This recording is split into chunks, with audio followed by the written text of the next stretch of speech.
Hey everyone, this is ScrapComputer here. This video is going to cover how to stall out a game. Stalling a game with skilling comps or versus very early mid-game comps can single-handedly win you a game. Skilling can also just slow down a game to a limit, itemization advantage or snowball advantage on your enemy side to start controlling the game more. I'm going to cover the main tactics to stalling now. Number 1, vision. There is a reason why this is number 1, as it coincides with the rest of my points and it's arguably probably one of the most important points you can do when stalling out a game. A lot of people don't like to admit this, but vision wins games, and again, any higher level player will always tell you this. You are to, when losing or wanting to stall, immediately ask the team to ward the Baron, Dragon, and 2 entrances of your jungle as seen below. These are the 4 wards you just should have, and of course, if you can, more wards on your buffs and around your deeper jungle, but these 4 wards are the most important. There is a good reason for this. The first is picks. Having no vision means players get picked. Having no vision means one of your teammates walk out haphazardly and get caught out. This means the snowball goes even further and it makes harder to stall out the game. When an enemy is ahead, one pick can lead to them breaking the inner hull of your Nexus ship, the inhibitor turrets, and this can happen. One pick can cost you the game or cost you a stall, so wards and vision are very important. If you're trying to stall, you're behind, nearly uncategorically. So you want to avoid fights, you need to vision to do that, and you want to avoid picks. Additionally, you want to see the enemy taking major monster objectives so you don't let the game get too out of hand and maybe stop them when they're all in the clump vulnerable position around Baron, for example, if it's possible to stop the Baron attempt when your enemy team are stacked. Lastly, so you can pick a good fight yourself. I'll get into this more later. So it's basically to make sure you're not fighting, which is important to make sure you're not team fighting when behind and you're not getting picked. Very simple. To finish this point, stay ahead and stay in warded areas. Try to avoid going anywhere else. Refer to warded areas if you want to do anything to ensure no mess ups happen. This point will coincide with every single one I'm about to mention. Number 2, wave clear. There is a reason why any professional level game will have a bare minimum 1 and more commonly 2+ wave clears.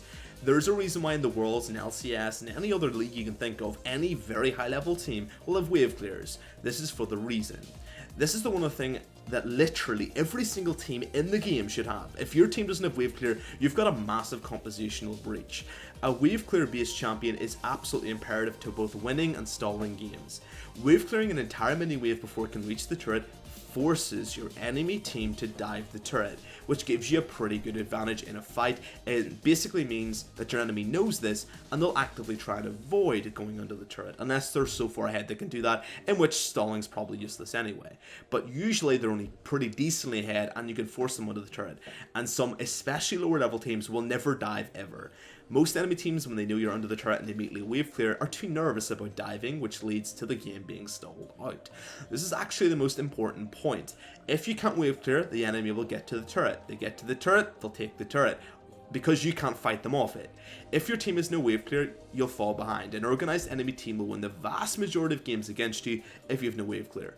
So wave clear to stop them from getting onto your turret and taking it, which basically forces them to team fight under your turret, which some teams don't want to do, which stalls out the game. Absolutely perfect. And anything platinum onwards, this strategy isn't as effective, but anything below platinum, this can single-handedly win a game. Number 3, picks and fights. This is just one that pretty much all lower levels will abuse and lose because of it. Now the most important point, especially for lower levels, as they tend to do this a lot more, don't pick or fight, don't even think about picking or fighting anyone unless you have vision. If you don't have wards down and you don't see the whole team or most of the team, you're not to do anything. I don't care if the Sona walks forward in your jungle seemingly by herself. You don't do anything. You don't take her. You don't kill her. She might be by herself, but she might have a whole team behind her, and you're gonna be forced to fight, and you'll lose single-handedly of that one fight. Basically, if you use my point number 1, you'll have wards. So if you do see the enemy Sona walking into the deep ward by herself, pick her off. That will stall out the game massively and get you a nice free bit of gold. You see the enemy Sona warding in another circumstance, but you don't see what's behind her. Back off. Doesn't matter how easy you think the pick is, doesn't matter how simple you think I don't care if you can blow her up in one go. It doesn't matter, because she could maybe get her ultimate off and her whole team could run behind her. She can easily have a few friends who are very far ahead of your team to steamroll you, even 4v5. If you don't have vision that shows you clearly have the advantage, do not fight. Number 4, split push. This is where I'll get a lot of slack, and unfortunately it's very variant, as split pushing can work or not depending upon the champion and who you're versus. So I'll use a broad stroke here. Split push when stalling if your champion is an escape artist. If not, don't do it. Don't even think about doing it. If you're Fiora, don't even do it. Don't even think about doing it, because you get killed. Fiora's decent at getting away. She's not perfect though, and if a full team collapses on her, she will die. Now the reason for this is simple, as seen below on the diagram. If you play Singed with Rylai's, for example, he's an escape artist. You can go top lane, no one will really be able to catch you. It will take the full enemy team, or most of the enemy team. If they chase you, they waste 60, 90 seconds trying to catch you, which gives your team time to go bot, get the dragon turret as an example. Or hell, even just time to wave clear and ward. You're not to basically go anywhere else. If you're not an escape artist like a Cho'Gath top, don't do it.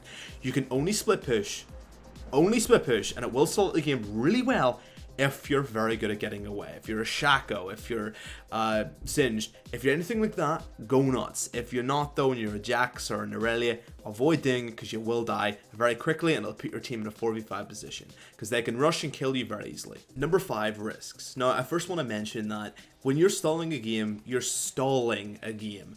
You don't want to take too many risks. You don't want to go out, you don't want to fight, you don't want to do risky maneuvers. You want to hold the game to nullify an atomization advantage, or to outscale your enemy, or for them to outscale themselves if they're a start or mid game composition. Your objective is to not fight. Your objective is to not pick. Your objective is to hold the game as long as humanly possible. That is your objective. Taking risks that could go either way is actually against this kind of playstyle. It is entirely against it. Now, in saying that, you want to minimize risks. You want to do calculated risks. You don't want to do stupid risks. So what you do is don't just completely remove risks. Keep them, but put them only in vision-based risks. So the example earlier, Sona coming down the jungle, she is clearly by herself. You've got wards plastered across the map. You see their Fiora's top lane, you see their mid laner's mid lane, you see she walks past your inner jungle ward, she wants to get a ward in your inner ward or your red buff. She's by herself completely, entirely. Collapse, kill her, it's safe. Whereas if Sona's walking in, again with the same example, and you see her tag with one ward, and you don't know where anyone else in her team is, don't go near her. Don't even think about it, because that's a stupid risk. Now yes, she could be by herself, she could be very easily, but she could also be there with a full team. So just basically saying this, minimize risks, but don't remove them. Only take ones that are properly calculated, 80-90% in your favor, and that's the only things you're going to do. You don't want to take risks when stalling out a game, not too much unless they're calculated. This is a point I'm going to emphasize and kind of elaborate more on whenever I'm covering my how to win a losing game video, which will come out in the very near future. So to summarize, immediately get yourself vision, make sure you've got a wave clear walking around the adjacent lanes, pick fights or just try and make picks with only vision there. Split push if your split pusher is an escape artist, only if they're an escape artist. And then finally, in general, not just for making picks and fights, only take calculated risks. If you do all of these things while playing safe and not overextending, you can easily stall out a game very, very easily.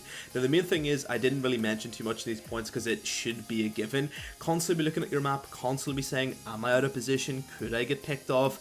Am I in the right spot? We don't want to go for fights. Just have it in your head, I don't want to fight, I don't want to take risks. I'm not going to be a total hoe about it, but I will fight back a little if they make a mistake. But if they don't, only take the solid risks, and that's pretty much it. And that's it for the video, guys. If you like it, dislike it. If you like the content, you can subscribe. And you think it's horrible, total trash, and I'm totally wrong here, you can unsub. I am totally fair. Beyond that, guys, have a great day. Best luck on the rift, and I'll see you guys next time, and have an absolutely great day.